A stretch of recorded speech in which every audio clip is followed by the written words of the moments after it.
Conceive, believe, achieve.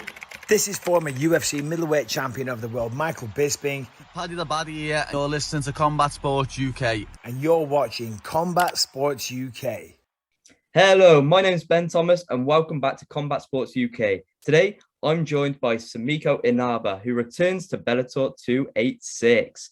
Sumiko, first things first, the most important question of the day. How are you feeling at the moment? How is life treating you? Oh, I'm doing great. I hope my smile says it all. No, I'm doing great. Sorry, it's the morning, so I sound a little like I just got up, but I'm excited. I leave in a couple of days and, this is what we wait for is fight week. So just excitement. And yeah, it's always the word that I use, but it's so hard to describe it in any other way. But yeah. I mean, I don't know how you're doing it. It's currently 7 a.m. for you. If it was 7 a.m. for me, I'd be lying on the floor passed out. But we'll get into Bellator 286 in a moment. Let's now head back to that stunning KO in April in front of your home fans. How did it feel when that fight-ending shot landed? And how was it just hearing the roar of your home fans going nuts for you? Yeah, it was honestly super surreal to do it in front of all my friends and family, to put on a performance like that. And I wasn't expecting it. I just went out there and put my skills and my game plan out there, and that's just what came. And I think that that's the magic of it, is every camp trying to become a more confident and composed fighter.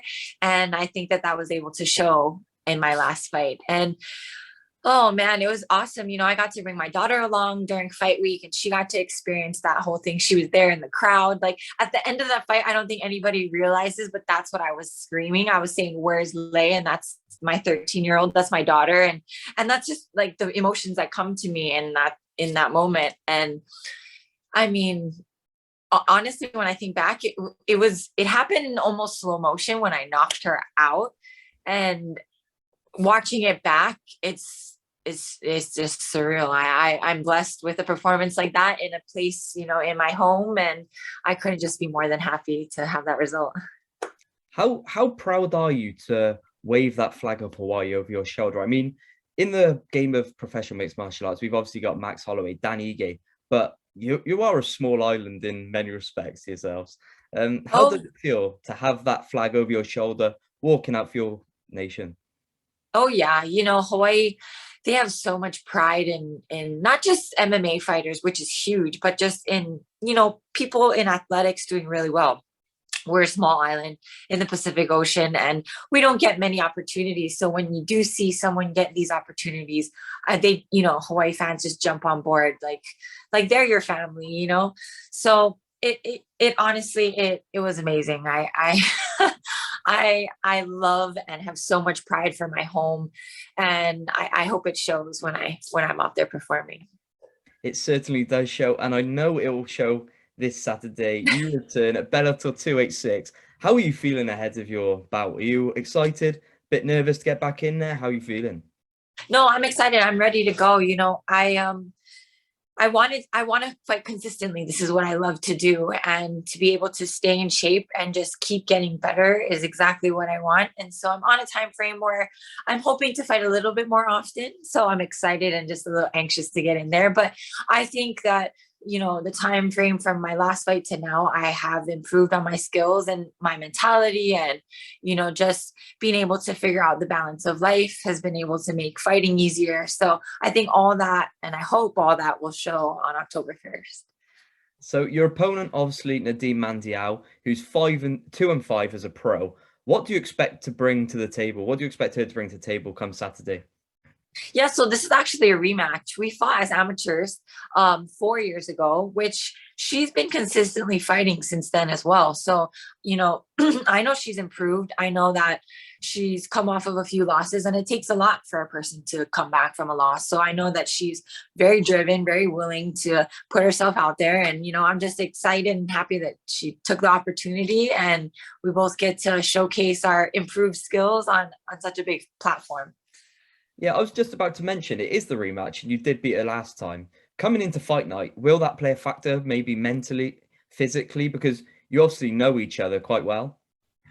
Yeah, I think that she is a different fighter, so I don't put anything past her. Us as amateurs, we're both different fighters. So I'm taking it not really as a rematch, but another fight, but it is a rematch, and I think she's coming for a little bit of revenge almost. So it's gonna have some fireworks. It's gonna be a great fight. Yeah, it should be amazing. And throughout your 8-year career, you've only been to the judges' scorecards once. Do you expect the streak of finishes to continue this Saturday? Like I said, I don't go in there looking for the finish. I think that I'm sorry if you can hear these birds outside right now. I don't go in there looking for the finish. I think that brings out mistakes in a fight. I go in there just implementing my game plan, trying to stay calm and composed, use my fighter IQ, and I think that the finishes come with those things. So I hope so. A finish would be awesome. 5-0, 5 finishes. That's has a good ring to it. So Yeah, that does sound lovely if you ask me. So if and when you do get the victory on October 1st, do you have any idea of who you'd love to face? I mean, it's 5 wins in a row now professionally. Surely you're in the hunt for a big name to put down on your CV. yeah, I don't have any names, but I definitely would, and I know that Bellator is going to give me a step up or whatever they say, an opponent. If this win comes, like I said, I'm not looking past her in any way. She's going to come with fire and drive, and I've been watching the Bellator to the top 10, and I think I'm there. Maybe a couple more fights. Bellator knows what they're doing very well, and I can't complain with how they've been matching me up. They've treated me so well, so I can't ask for anything at this point. I feel like they've been giving me so much, so all I can do is just improve on myself and go with the opportunities that they do give me. Is there maybe a name on the top of your head that you're maybe I mean, looking I for? always strive for the belt. That's like in my mind, I'm always fighting for the champ. That's where my mentality is.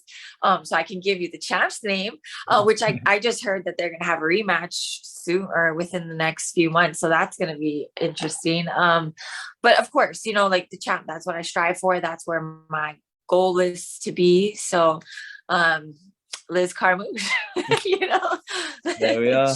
There we are. You heard it here first at Combat Sports UK. Liz Carmouche. There it is. The match. I could be a matchmaker for Bellator. Who knows? Um, so earlier this year, we saw you train with the likes of Angela Hill, Jessica Pena. Just how inspiring was that for you to work with two of the most talented female mixed martial artists the world has maybe ever seen?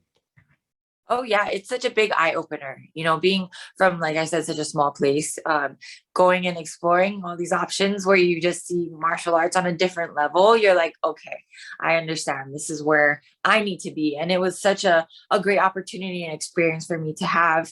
And I was more than grateful that they were so sweet. The women's MMA it's big, but it's small. So, we kind of try to all work together, and it was awesome for them to take me in and show me their home there in San Diego, and it was amazing.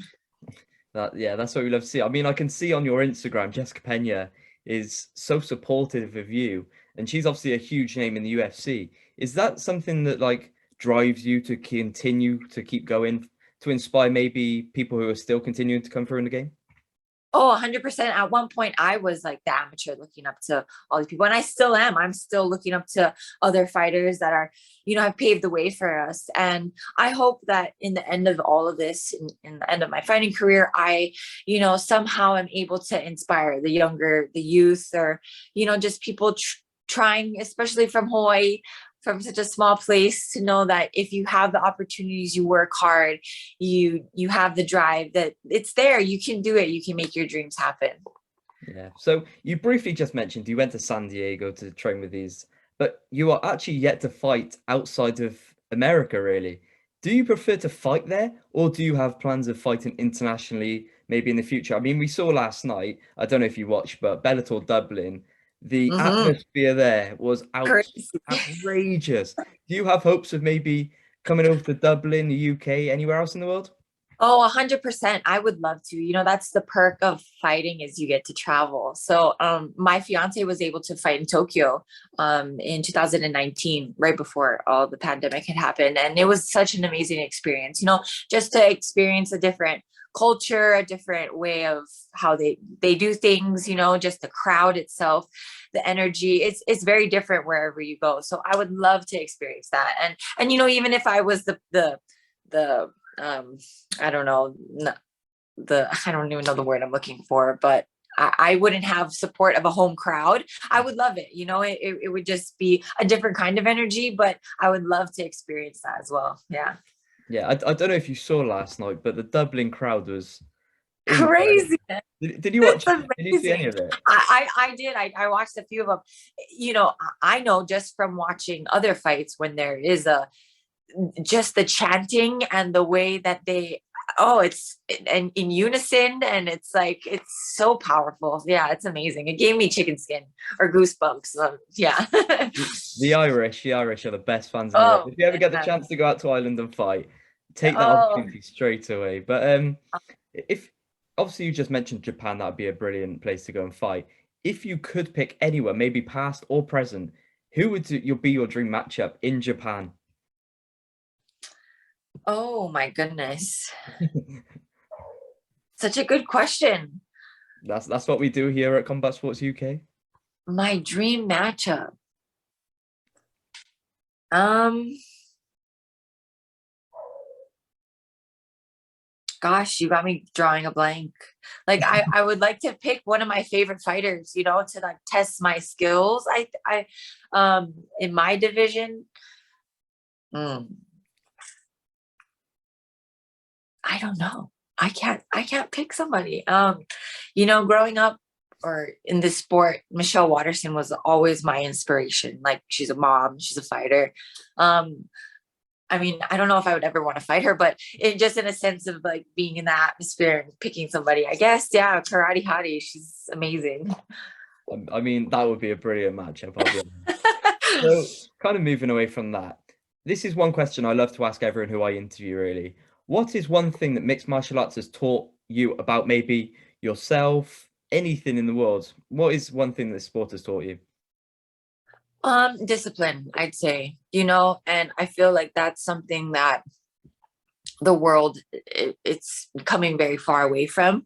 And just confidence as well, you know, with so much scare or so much just uncertainty with what's happening right now. I think martial arts is giving me that confidence to know who I am and what my whys are and what I'm doing this for. And I couldn't be more than grateful for that. And I hope that, you know, I'm able to, like I said, teach that to the youth and to everyone coming up in the next generations. And yeah. That's a lovely answer. So, where do you see yourself in the next 5 to 10 years? Oh, hopefully I'm the champ, you know, defending my belt. You know, hopefully on a platform where, like I said, I can give back to the youth and to, you know, the community back here in Hawaii that needs martial arts, that needs these things instilled in our youth. So I hope so one day, you know, have my own gym as the champ. And yeah. It's a bright future. So, and finally, for those out there listening now who maybe haven't seen you fight before, what should they expect when you step in the cage on Saturday night? Fireworks. I bring the fight. Somehow I flip a switch and Lady Samurai comes out and the fight's there. I'm trying to find it somehow. So definitely fireworks. I love to perform, and I hope I put on a performance on October 1st. That is what we love to hear. Well, those are all the questions I have for you today. Thank you very much for joining me. Everyone out there, go and watch Sumiko Inaba at Bellator 286 on Saturday night. Thank you for joining me, and we wish you all the best of luck. Thank you so much.